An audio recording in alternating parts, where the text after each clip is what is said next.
अस्सलाम वालेकुम। आज हम अपना नया टॉपिक स्टार्ट करेंगे which is the universe and basically I am going to talk about different planets and how the sun की क्या आपकी कॉम्पोजिशन होती है, moving on to different procedures and different processes that happen in your atmosphere.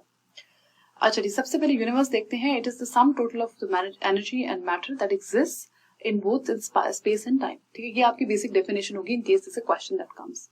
फिर Nicholas Copernicus ने propose किया था heliocentric model, सबसे पहला जो मॉडल प्रपोज हुआ था यूनिवर्स का, जो कि कहा गया था कि जी सन स्टेशनरी है and all the planets revolve around the sun.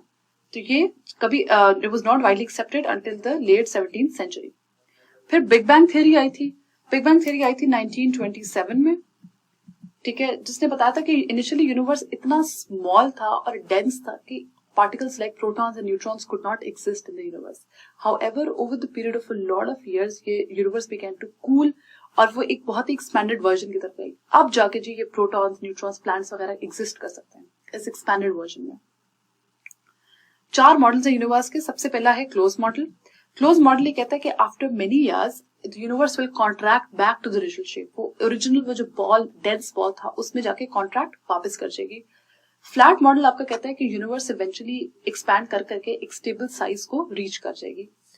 Cyclic model आपका कहता है कि यूनिवर्स जो है वो कोलैप्स करेगी, अभी जो जिस फॉर्म में भी है वो कोलैप्स करेगी and then it will basically there is going to be a big bang again, there is going to be a dense cloud again, there is going to be a big bang again, फिर दोबारा collapse करेगी, फिर big bang होगा और ये process repeat होता जाएगा।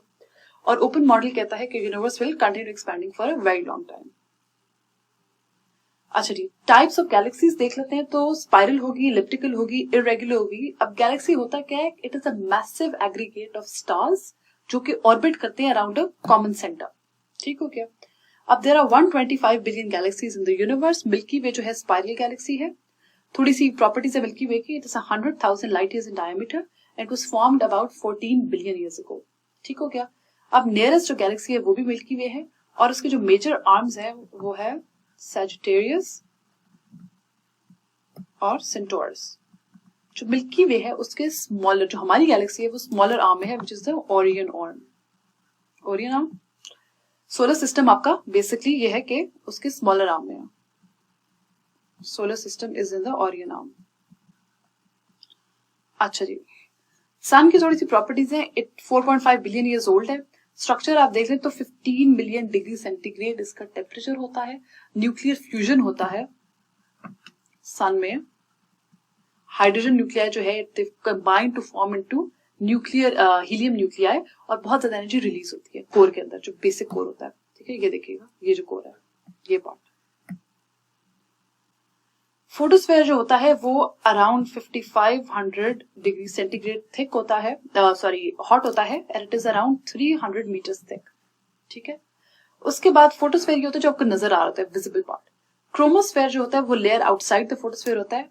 Chromosphere जो होते हैं it is around 6000 to 50,000 degree centigrade temperature इसका होता है और ये सिर्फ सोलर इक्लिप्स की दौरान नजर आती है। कोरोना जो होता है वो एक्सटेंड करता है मिलियंस ऑफ माइल्स में आगे। इसका कोरोना का टेम्परेचर होता है अराउंड 1 बिलियन सेंटीग्रेड। बहुत ज्यादा ये आउटर लेयर होती है सन की एटमॉस्फेयर की। और सोलर विंड्स बेसिकली होती है कि जो चार्ज पार्टिकल्स जो कि अब सन से निकल रहे होते हैं और इनकी वेलोसिटी होती है अराउंड 800 किलोमीटर्स पर सेकेंड और ये अर्थ को रीच करते हैं अराउंड 5 डेज में। सन स्पॉट्स जो होते हैं वो कूल डार्क पैचेस होते हैं on the surface of the sun. ये सन का बेसिक स्ट्रक्चर है। अगर आप इस तरह की भी डायग्राम बनाते हैं, अगर एक सर के ऊपर सवाल आ जाता है तो दैट्स मोर देन इनफ। अच्छा, इंपॉर्टेंट फीचर्स देख लें तो कॉम्पोजिशन 74% हाइड्रोजन है, 24% हीलियम है और 2% यहाँ पे नजर नहीं आ रहा हैवी मेटल्स हैं। एज है सन की 4.5 billion years old. Mean distance from earth है 150 मिलियन किलोमीटर्स और time taken by sun's rays to reach the earth surface is 8 minutes and 20 seconds. ठीक हो गया। अच्छा जी, अब प्लैनेट्स का ये है कि you take out any book and you need to memorise at least 4 or 5 points about each planet. 4-5 points आपको याद करने पड़ेंगे। इट कुड बी टाइम, उसका temperature, time taken to reach, time distance from the earth, इसके अलावा distance from the सन। कुछ भी 4-5 points है आपको याद करने पड़ेंगे in case is a question that comes in the planets. Planets से समझाने वाला कुछ भी नहीं है। It is basically facts only जो कि आ सकते हैं। Rocky inner, Mercury, Venus, Earth, Mars और गैशियस आउटर में Jupiter, Saturn, Uranus and Neptune. Eclipses की बात करते हैं। लूनर इक्लिप्स ये होता है when the earth is between the sun and the moon. अब अर्थ जो होती है it cast a shadow on the moon. तो अर्थ का शैडो अगर मून की इस जगह पे आता है जहां पे मून कंप्लीटली कवर्ड है अर्थ के शैडो से, उस रीजन को कहते हैं अम्ब्रा। और अगर मून इधर है या इधर है जहां पे अर्थ का कंप्लीट शैडो कास्ट नहीं हो रहा, साइड शैडो कास्ट हो रहा है, तो उसको बोलते हैं पीनम्ब्रा। यहाँ पे होगा नहीं, लेट मी राइट पीनम्ब्रा। अब lunar Eclipse occurs around for 2 to 4 hours, ठीक है, और ऑलमोस्ट ट्वाइस अ ईयर ये होता है। सोलर इक्लिप्स जो होता है वो 3 मिनट का होता है, maximum 2 to 5 times a year होता है, ठीक है। और it is when the moon is between the sun and the earth. अब इस बार मून कास्ट कर रहा है shadow on the earth. The part जहां पे मून कंप्लीट शैडो पुट कर रहा है अर्थ के ऊपर, it is known as the umbral region. ये जो पार्ट है ये अम्ब्रल रीजन है। और पीनम्ब्रा वहां पे होगा, यहाँ पे और यहाँ पे, जहां पे मून पार्शियल शैडो अर्थ के ऊपर कास्ट कर रहा है। ठीक हो गया। अच्छा जी, मोशंस ऑफ द अर्थ देख लीजिए। वेस्ट टू ईस्ट आपको पता है कि रोटेशन क्या होती है जब earth rotates on its own axis. It takes around 23 hours 56 minutes and 4.09 seconds। इसकी स्पीड होती है अराउंड 1038 miles per hour। और इससे formation of day and night होती है, आपको टाइम का सेंस मिलता है, ठीक है। दिन रात इसी से हो रहे होते हैं, रोटेशन से। Revolution again 365 days। क्या होता है revolution? When the earth basically moves around the sun. तो एक कंप्लीट सर्कल को रेवोल्यूशन होते हैं। 365 days होते हैं, 6 hours 9 minutes and 9.5 seconds तक ये होता है। स्पीड देखें तो 18 miles per second है इसकी। इफेक्ट्स इसके क्या होते हैं? आपके सीजन्स की फॉर्मेशन होती है इससे। और एक बड़ा इंपॉर्टेंट कॉन्सेप्ट है सॉल्स्टाइस। यहाँ पे भी नजर आएगा आपको, समर सॉल्स्टाइस, विंटर सॉल्स्टाइस। सॉल्स्टाइस होता है, सॉल्स्टाइस बोलते हैं अनइक्वल डे लेंथ को।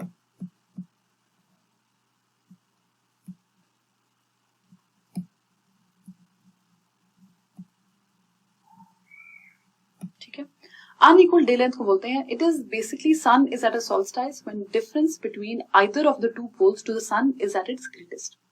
सो यहाँ पे distance between the from of the southern pole to the sun is greatest. Distance of the northern pole to the sun is the greatest over here in the winter solstice.